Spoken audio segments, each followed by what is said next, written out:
اکثر و بیشتر حضرات کے نزدیک اور میرے نزدیک پورے جزم کے ساتھ کہہ رہا ہوں کہ دوسری وحی جو ہے وہ سورہ نون یا سورہ قلم کی ابتدائی آیات ہے۔ وہاں پھر دیکھیے نون والقلم وما یسطرون۔ اب یہ نون کا لفظ جو آیا ہے عربی زبان میں ویسے تو نون مچھلی کو بھی کہتے ہیں، نون دوات کو بھی کہتے ہیں۔ آپ نے دیکھا ہوگا کہ کہیں تصویر بنائی جاتی ہے تو مچھلی کی تصویر یوں ہوتی ہے اور اس کی ایک طرف نقطہ لگا دیتے ہیں، وہ آنکھ نظر آ رہی ہے اس کی۔ اور پھر یہ کہ دوات بھی اسی طرح سے ہوتی ہے کہ اس کے اندر سیاہی ہے، اس میں آپ قلم ڈبوتے ہیں اور لکھتے ہیں۔ تو نون والقلم وما یسطرون ما انت بنعمت ربک بمجنون، قسم ہے نون کی اور جو کچھ یہ لکھ رہے ہیں، یعنی انسانی علم جو ہے وہ قلم کے ذریعے سے آگے پھیلا ہے۔ ایک نسل نے جو کچھ معلومات حاصل کی قلم بند کر دی تو اگلی نسل کو پہنچ گئی، ورنہ اگر وہ قلم بند نہ ہوتی تو ظاہر بات ہے کہ اگلی نسل کو پھر الف بیتے سے بات شروع کرنی پڑتی۔ یہ جو علم تدریجاً بڑھا ہے، رفتہ رفتہ بڑھا، اس کا ذریعہ قلم ہے۔ تو نون والقلم وما یسطرون ما انت بنعمت ربک بمجنون، اے نبی یہ آپ کو مجنون کہہ رہے ہیں۔ ان کا کہنا ہے کہ آپ پر کوئی جن آ گیا ہے، کوئی عصیب آ گیا ہے۔ آپ اللہ کے فضل و کرم سے ہرگز مجنون نہیں ہے۔ نون والقلم وما یسطرون ما انت بنعمت ربک بمجنون وان لک لاجر غیر ممنون، آپ کے لیے تو اجر ہے بہت بڑا، کبھی ختم ہونے والا ہی نہیں۔ وانک لعلی خلق عظیم، اور آپ تو خلق عظیم، اخلاق کی بلندیوں پر فائز ہیں۔ کوئی مجنون بھی دنیا نے آج تک ایسا دیکھا ہے جس کے مزاج میں یہ طہارت ہو، یہ نفاست ہو، یہ پاکیزگی ہو، کہ دیکھا ہے کبھی مجنون؟ اب یہاں بھی دیکھیے کہ دوسری وحی میں بھی یہاں کسی نماز کا ذکر نہیں ہے، کسی اور شے کا ذکر نہیں ہے، یہاں تک کہ آخرت کا ذکر بھی نہیں ہے، اگرچہ اس سورہ مبارکہ میں آگے چل کر یہ جو ہے کوئی آخرت کا ذکر آتا ہے، سورہ علق میں بھی آتا ہے، لیکن سورہ علق کی بھی 5 آیتیں ہیں جو پہلے نازل ہوئی ہیں، پوری سورہ علق نہیں، بعد میں کچھ آیات جو نازل ہوئی ہیں شامل کر کے سورہ علق کے تکمیل ہوئی ہے۔ اسی طرح سورہ قلم کا معاملہ ہے، اسی طرح سورہ مزمل کا معاملہ ہے، اسی طرح سورہ مدثر کا معاملہ ہے۔ یہ چاروں صورتیں وہ ہیں کہ جن کی شروع کی آیات صرف نازل ہوئی ہیں تدریجاً۔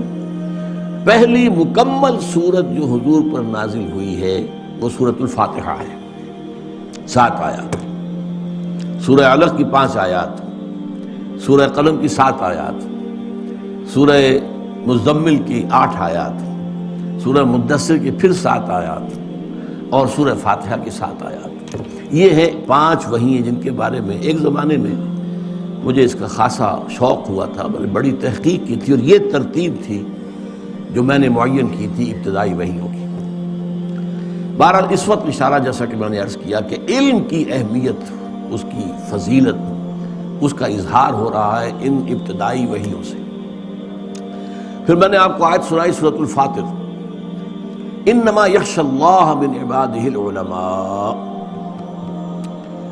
اللہ کے بندوں میں سے اس کا اصل خشیت، اصل خوف انہی لوگوں کے دل میں پیدا ہو سکتا ہے جو عالم ہو۔ یہاں علم سے کیا مراد ہے یہ میں ذرا بعد میں بحث کروں گا۔ ہمارے ہاں وہ علم کی تقسیمیں جو ہو چکی ہیں ان میں سے کون سا علم مراد ہے؟ وہ سائنس کا علم مراد ہے، شریعت کا علم مراد ہے، کتاب کا علم مراد ہے، حدیث کا علم مراد ہے، کون سی فقہ کا علم جو ہے وہ مراد ہے، کون سا علم مراد ہے؟ انما یخشی اللہ من عبادہ العلماء، اللہ تعالیٰ کے بندوں میں سے جو صاحب علم ہوتے ہیں انہی کے دلوں میں خشیت گھر کرتی ہے۔ پھر سورہ زمر کے میں نے آیت آپ کو سنائی، قل هل یستوی الذین یعلمون والذین لا یعلمون، اے نبی سے کہیے ذرا سوچو کیا برابر ہو سکتے ہیں وہ کہ جو علم رکھتے ہیں اور وہ جو علم نہیں رکھتے؟ پھر یہی مضمون سورہ انعام میں آ رہا ہے، جو جانتے ہیں انہیں کہا گیا وہ دیکھنے والے ہیں، اور جو نہیں جانتے وہ اندھے ہیں۔ قل هل یستوی الاعمی والبصیر، کیا اندھا اور دیکھنے والا برابر ہو سکتے ہیں؟ سورہ رعد میں اور آگے بات کھولی گئی، قل هل یستوی الاعمی والبصیر ام هل تستوی الظلمات والنور، اے نبی سے پوچھئے کہ کیا اندھے اور بصیر دیکھنے والے برابر ہو سکتے ہیں؟ یا کیا ظلمات اندھیرے اور نور یہ برابر ہو سکتے ہیں؟ بہرحال ان سب کے حوالے سے میں نے صرف آپ کو جو ہمارے ہاں دین کی جڑ ہے، اصل ہے، ام الکتاب ہے، دین کی اساس ہے، میں نے اس کے حوالے سے علم کی جو اہمیت ہے، جو حیثیت ہے، جو فضیلت ہے، اس کا ذکر کیا ہے۔ اب آگے چلیے، احادیث نبویہ کے معاملے میں 3 درجوں میں بات کرنا چاہتا ہوں۔ سب سے پہلے یہ کہ مجرد علم کی اہمیت کیا ہے۔ پہلی حدیث ہے مسند احمد، جامع ترمذی، سنن ابی داود، سنن ابن ماجہ، سنن دارمی، ان سب نے روایت کیا ہے حضرت ابو الدرداء رضی اللہ تعالی عنہ سے۔ بڑی پیاری حدیث ہے۔ من سلک طریقا یطلب فیہ علما، جو شخص کوئی راستہ اختیار کرتا ہے، سفر کرتا ہے، پیش نظر علم کا حصول ہے۔ جیسے کہ پرانے زمانے میں آپ کو معلوم ہے، ابتداء میں خاص طور پر اسلامی تاریخ کے کوئی مدارس تو نہیں تھے۔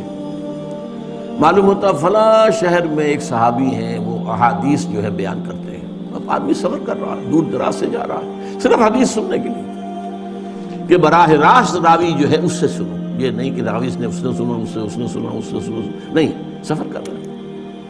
ایسا بھی آیا ہے کہ طویل سفر طے کر کے پہنچے ہیں، ان کے دروازے پر پہنچے ہیں، سلام علیک ہوئی ہے، اس کے بعد انہوں نے پوچھا میں نے سنا آپ ایک حدیث بیان کرتے ہیں۔ ہاں یہ حدیث ہے، فوراً وہیں سے واپس ٹھہرے۔ مقصد ہی صرف یہ تھا کہ وہ حدیث جو ہے اسے سنے۔ تو فرمایا من سلک طریقا یطلب فیہ علما سلک اللہ بہ طریقا من طرق الجنہ، اللہ تعالیٰ اس کے ذریعے سے اس کے لیے جنت کا ایک راستہ جو ہے آسان کر دیتا ہے۔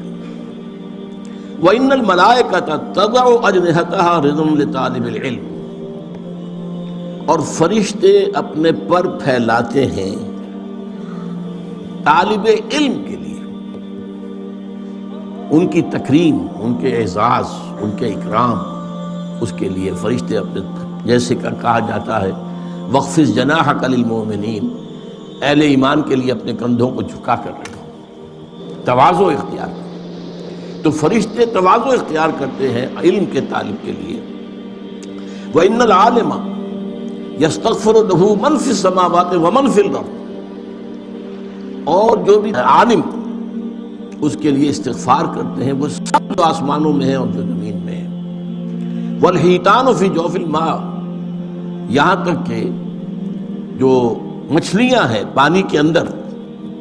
وَإِنَّ فَضْلَ الْعَالِمِ عَلَى الْعَابِدِ، اور یقیناً کسی عالم کی فضیلت عابد پر اتنی ہی فضیلت ہے جتنی کہ 14ویں شب کے چاند کو باقی تمام ستاروں پر فضیلت حاصل ہے۔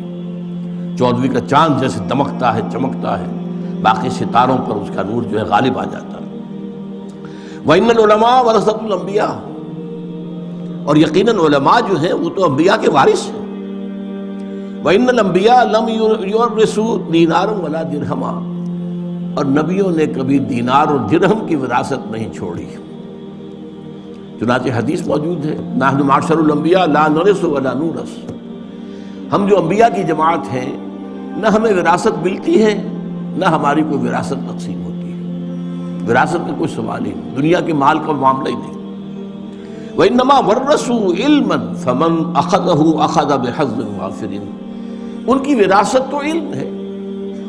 وراثت انبیاء کیا ہے؟ علم ہے، دولت نہیں ہے، سونا نہیں ہے، چاندی نہیں ہے، جائیداد نہیں ہے، کچھ نہیں، علم، یہ وراثت انبیاء ہے۔ اسی لیے وَإِنَّ الْعُلَمَاءَ وَرَثَةُ الْأَنبِيَاءِ وَإِنَّ الْأَنبِيَاءَ لَمْ يُوَرِّثُوا دِينَارًا وَلَا دِرْهَمًا وَإِنَّمَا وَرَّثُوا عِلْمًا فَمَنْ أَخَذَهُ أَخَذَ بِحَظٍّ وَافِرٍ، جس نے وہ علم حاصل کر لیا گویا کہ اس نے بہت بڑی خوش بختی کے ساتھ جو ہے انبیاء کی وراثت حاصل کر لی۔